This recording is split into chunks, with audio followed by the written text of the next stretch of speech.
Per nosaltres la Florence Nightingale és la precursora de la infermeria com a ciència, no? La Florence va ser una figura cabdal perquè va modernitzar o va posar unes bases científiques sobre una tasca que llavors es feia de manera voluntària que no tenia cap evidència científica, no? Ella va ser la primera que quan va anar a la guerra de Crimea es va donar compte que algo tan necessari i que no es feia, com era la neteja de mans, podia salvar vides de soldats que morien pel sol fet de que un cirurgià acabava d'operar un soldat i sense rentar-se les mans se n'anava a operar l'altre, no? Ella va ordenar tot això, ella va ordenar els líquids corporals, va establir uns circuits de neteja i realment les baixes van descendir moltíssim. Donem sortida a un any molt complex en el qual no es va poder celebrar adequadament l'any mundial de la infermeria i per tant això és un motiu de joia per nosaltres i després pel propi col·lectiu d'infermeria que ens ha donat una lliçó clarament el darrer any, ens ho dona sempre, però el darrer any de compromís i de responsabilitat, d'esforç. Per tant, és un dia molt especial, molt emotiu, a més, i per tant jo he convidat a tothom a gaudir-lo. Prèvia a la Festa Major de Lleida, a més, per tant, gaudim-lo d'un dia que, com deia, després d'un any que no ens podíem reunir pràcticament, doncs avui hem congregat una sèrie de gent aquí amb totes les mesures de seguretat i amb garanties.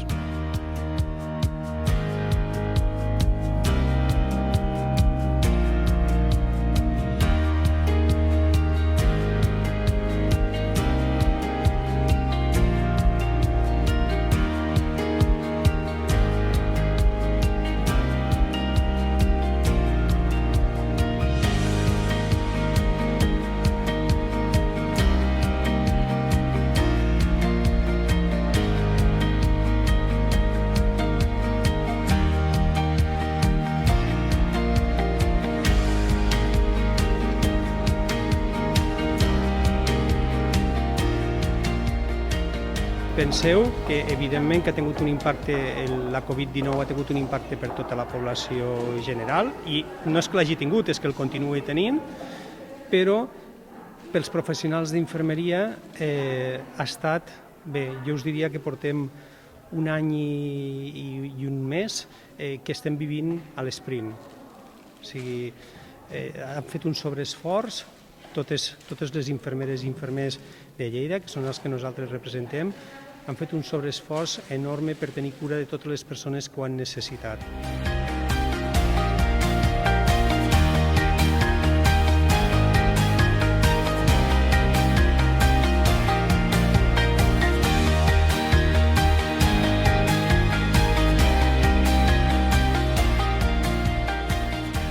És un estudi multicèntric que s'ha fet amb la Universitat de Lleida, òbviament, però també amb la Universitat del País Basc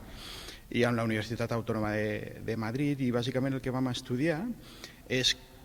quins problemes, quines virtuts, quines situacions vivien els estudiants d'infermeria per dues bandes. Una, per haver de deixar els estudis per la situació de pandèmia que s'havia donat, i l'altra per incorporar-se gairebé sense voler al mercat laboral, a donar suport i a donar ajuda als seus companys infermers, no? A fer tasques que ells estaven capacitats per a fer i gràcies a això podien lliurar infermeres i infermers i altres professionals de la salut per a fer tasques una mica més complicades. Hem vist des dels alumnes que tenien por a anar a l'assistencial, que veien que no estaven encara ben preparats, i així era, vull dir, de fet eren alumnes i per tant encara els quedava un llarg recorregut acadèmic per davant, i de l'altre la satisfacció personal de sentir-se útils, no? Això ha sigut bàsicament el que més han destacat al nostre estudi. Aquest ha estat l'any en què s'ha despenalitzat la llei de l'eutanàsia. Això és un pas molt important per a les infermeres, de fet per tota la societat catalana, perquè fa molts anys que es reivindica i que associacions com DMD ho han fet possible. Arribats a aquest punt, la llei espanyola únicament parla del paper del metge, ens tornem a trobar amb això, malgrat les infermeres som qui estem al costat dels pacients i per tant en tot el seu procés al néixer, durant la vida, i també en aquest acompanyament a la mort. I per tant el projecte se centra en la incidència política perquè es reculli aquest paper de les infermeres en la despenalització de l'eutanàsia, en els cuidatges que s'han d'aplicar. Ens hem trobat molts anys amb la prescripció infermera, fent-ho sense l'empara legal, sense el reconeixement econòmic, sense el reconeixement assistencial i, per tant, no pot tornar a passar això amb l'eutanàsia. Això és una de les coses que volem fer. Amb la beca del COIL el que volem fer és, durant els 6 primers mesos d'implementació de l'eutanàsia a Lleida, recollir també aquest rol de les infermeres, aquestes experiències, les problemàtiques ètiques, morals, assistencials, la necessitat de formació, i això ha de ser una nova oportunitat per la infermeria per visibilitzar tota la tasca que estem fent.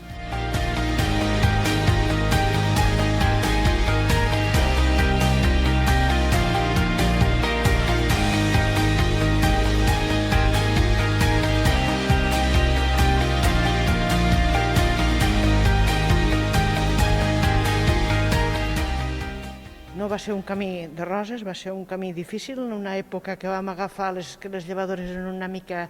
així com les apartades de la societat, sobretot les hospitalàries, però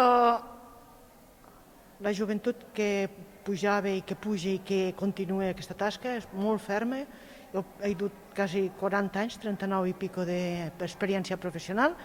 i em vaig jubilar en un moment que estava bé física i mentalment, i molt contenta per lo que s'ha fet durant tot aquest any, sobretot també a la sala de parts de l'Arnau, que potser és la gran desconeguda de les mares que estaven en aquesta situació, la gent que han estat allí al peu de l'hospital.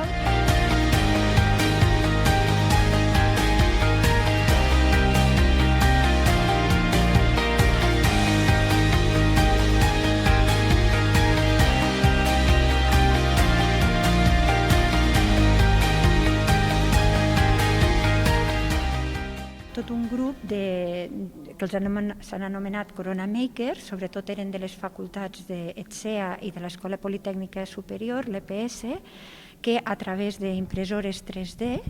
i una impressora 3D de caràcter industrial específica que vam comprar i que ara ja ha quedat també pels grups de recerca que puguin necessitar-la, doncs es fabricava aquest material. Estuvimos trabajando intensamente durante 2 meses en la parte más dura de la pandemia hasta que llegaba el material y acabamos haciendo 3.065 pantallas protectoras, 1.964 protegeorejas y 2.440 abrepuertas. Todo esto absolutamente de forma voluntaria. Que com a organització és enriquidor formar part d'aquest grup de voluntariat, de veure com la gent davant d'una necessitat s'organitza per poder ajudar els altres. El problema és que els primers dies no podia sortir, estava prohibit i aleshores no podíem traslladar-nos d'una casa a una altra. Van demanar un permís per poder anar a les cases a repartir. Quan la cosa ja se va anar alleugerant una mica, nosaltres mateixes fèiem totes aquestes entregues a les persones. Perquè jo penso que això és com el funcionament d'una startup que comença, s'engega i eren tantes les ganes de la gent d'ajudar i de fer coses que la coordinació va fluir com una màquina a la perfecció. Això sí, van passar molt estrès al començament.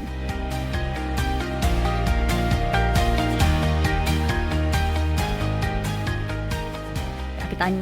és especialment emocionant perquè hem patit molt durant tota aquesta pandèmia i és un moment per fer balanç, fer balanç i aprofitar per fer agraïment, fer reconeixement, de fer aflorar també les qüestions que han aflorat amb aquesta pandèmia i que en aquest cas és el valor de la infermeria i el respecte i el reconeixement cap a una professió que s'ha vist que genera una demanda molt important per les seves característiques a l'hora d'atendre tant a les persones com als equips als quals en formava part. S'han volcat des de tota la pandèmia amb tots els àmbits, no només amb la part més tècnica de vacunació, PCRs, gestió de les pròpies malalties, sinó que una mica en la transformació que necessita aquest sistema sanitari i que ho hem vist amb la pandèmia i d'alguna manera la vacunació és la culminació. Les infermeres estan doblant, estan intentant fer que aquest ritme de vacunació tingui una velocitat de creuer d'acord amb les vacunes que ens arriben i d'alguna manera tenen la feina ara més més fina, no? Doncs la vacunació més àmplia, tothom vol vacunar-se, llavors queda un paper d'anar a intentar convèncer i anar a buscar les persones per a intentar aconseguir aquesta immunitat de grup, no? I aquesta feina, la infermeria d'atenció primària principalment, és la que ho pot fer de més a prop, no? Perquè coneix la seva població i els ha d'intentar buscar els motius pels quals no es volen vacunar, intentar-los apropar, intentar fer que el màxim de gent possible es vacuni per fer aquest acte de responsabilitat individual, però alhora fer l'acte de responsabilitat col·lectiva per intentar acabar ja d'una vegada per totes amb aquesta pandèmia.